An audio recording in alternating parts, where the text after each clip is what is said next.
Good evening, everybody. We'll begin.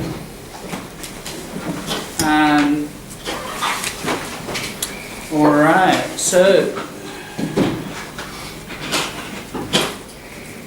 the menu du jour, the menu of the day. Entree. We're going to look at the Tim Winton piece. So have you all got the copy of that story? This will be our last time we're going to use this, because as you know, we've been using it lots of different ways. And the point is, trying to model how you can use one text to see all sorts of things in it and pick up little lessons. So anybody missing that? So I've got copies. Right. Daniel, have you got that one with you? Okay. If not, the story, the Tim Winton story. No, I don't. Okay. There we go. And so we're going to do a bit of work on that and our final work. And then I'd like to move over to listening. So all the sort of things we've been doing the last few weeks with text, it's static, it's fixed, you can take your time looking at it. But ultimately, over the last month, I've been sharpening our perception of language in written form. But the idea really is to transfer that over to sharpening it in terms of listening in particular. Because that's where you have most of your language experience.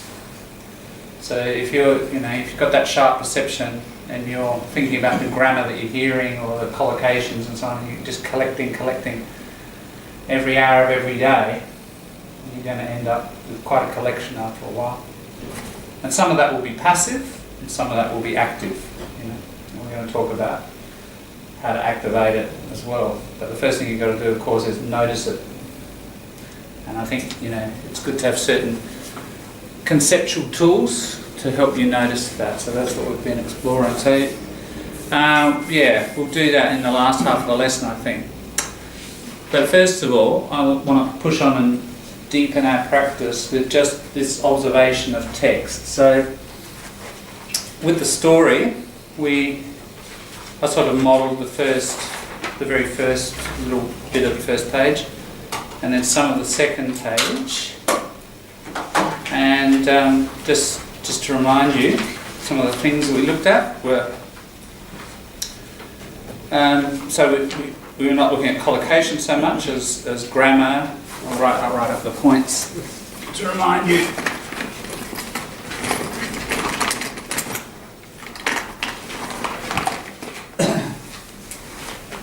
We're looking for, I just call it interesting stuff. So, grammar, ellipsis, punctuation, and even more broadly, and that can be many things, style, just any stylistic. So I'll use that word probably quite a lot. We may as well put it up as an adjective.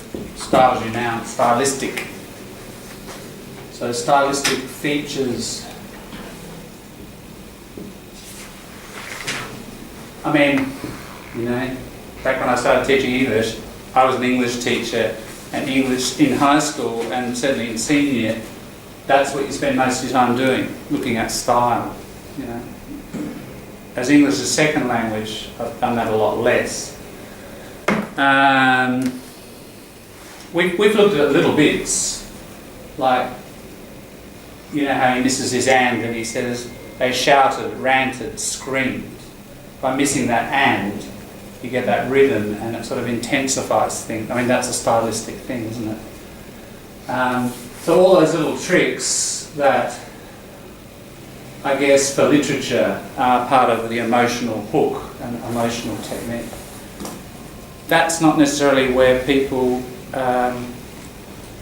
in this class want to go, but as it comes up, I can point it out. I mean, if you wanted to, I'm very happy. I love the stuff. You know, we could spend next lesson just looking at the style in this thing. You know, looking at it as a piece of literature, because the guy is, you know, our most famous writer. There'd be a whole lot of stuff there. Probably not. I mean, not that useful. Well, it's useful in the sense of if you want to get to the point, if you enjoy literature, and a lot of people do, and you want to read it in English and enjoy it, and I can show you some of those features, and once you know them, you know, you start seeing them in other pieces of writing, and so you enjoy English literature more. I'm happy to do that in this class at some point if people indicate they'd like to. But I know the majority are probably wanting, you know, a more utilitarian sort of approach to the language. So I'm happy to do more of the mechanics. But yeah, that's an interesting area, and I'll touch on it here and there as it comes up, but we won't focus hugely on that. Mainly this stuff. So yeah, I think if we look at other pieces later, like non-fiction and like news articles or reports and things, then it's probably worth looking at style, because then, just like you're collecting grammar lessons and these lessons, probably for non-fiction, for reports and things, that's worth collecting, because as professionals you might use that. Probably for literature, unless you're going to write the Great Australian Novel, or, you know, it's not a lot of point collecting it to use, but you can for enjoyment purposes. But anyway, let me know if you're interested in that sort of stuff.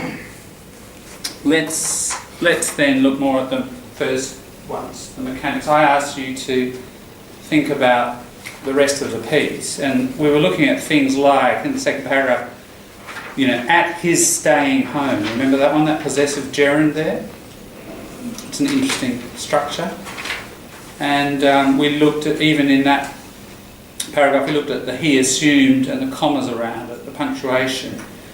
And the punctuation after his cobalt eyes showing, the semicolon and so on. And then we explored the next section too, didn't we, I think? Yeah. And where do we get up to? Well, I pointed out that bold enough to thing of that paragraph. And you take careful note of something, just prepositions. So I think that's sort of where we were up to, weren't we? And there's this little half page there, and then there's another page. And I was wondering what I don't know if you had time, I hope you did, have time to read it, and read it with these sorts of glasses on, looking for interesting grammar, ellipsis, punctuation. Alright, so I'm going to assume people have done that. If you are not here or whatever and need to catch up, sure. Get some ideas. Hopefully there's somebody at your table who has done it, and as partners we can chat about it for come and join a group maybe here. Come around and squeeze in there, watch just need to jump the cord. Right. So without me going through it anymore, I reckon we'll turn it over to the group to discuss, yeah? What interesting language features. So what you're looking for are things that I guess are, I'll just draw it again. Remember the learning edge? So, where's those grammar or that punctuation that's not really tricky and difficult there, and not too simple here, but it's just those, just trying to collect that stuff in that territory, zone of proximal development, remember? Just beyond your learning edge, that you're ready to, you think, okay, there's a lesson there and I'm going to try it out and use it, because, okay, where are we going with this exercise? You're going to share your ideas. You might find that you've noticed similar things, the same thing, discuss them. And after probably half an hour of this sort of stuff, and then I'll review a few of the points that arise, if you want explanations or questions about that. Then I'm going to throw it back to you to get half a dozen of these things that you've noticed, or maybe somebody in your group has mention something you didn't notice and you think, oh yeah, that's a useful thing. I would like to, learn to be able to use that. All right, after that, we'll have 20 minutes or so of writing, right, using those structures. So what I'd like you to do is tell me this story again, or part of it. There's no right or wrong, it's just your impression of the story or a summary. But if you selected half a dozen little points, try to use them.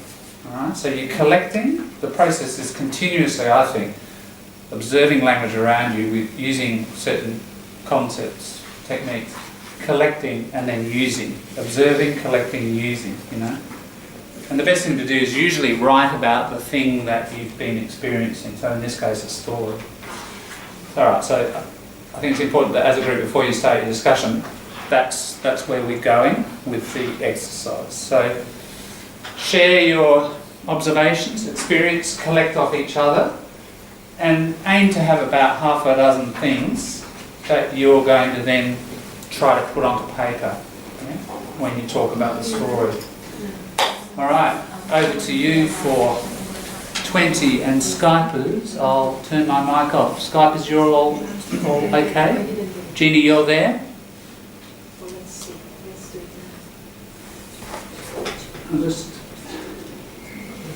Yes, good, okay. So Skypers, you got 3 of you, all okay? I'll turn my mic off if you like, and you can chat between yourselves. No issues or questions? Good. All right, over to you.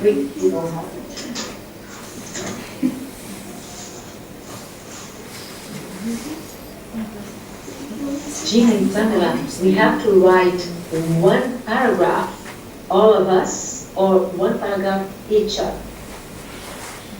I think one paragraph each. One paragraph each. Everybody's going to write their own paragraph. Just to clarify, everybody will write their own paragraph. So there's group sharing and collaboration now, but when we do the writing for 20 minutes or so, that'll be your own writing. All right, just to clarify that. So everyone will produce an individual piece, which I'll look at over the next week and get back to you. All right?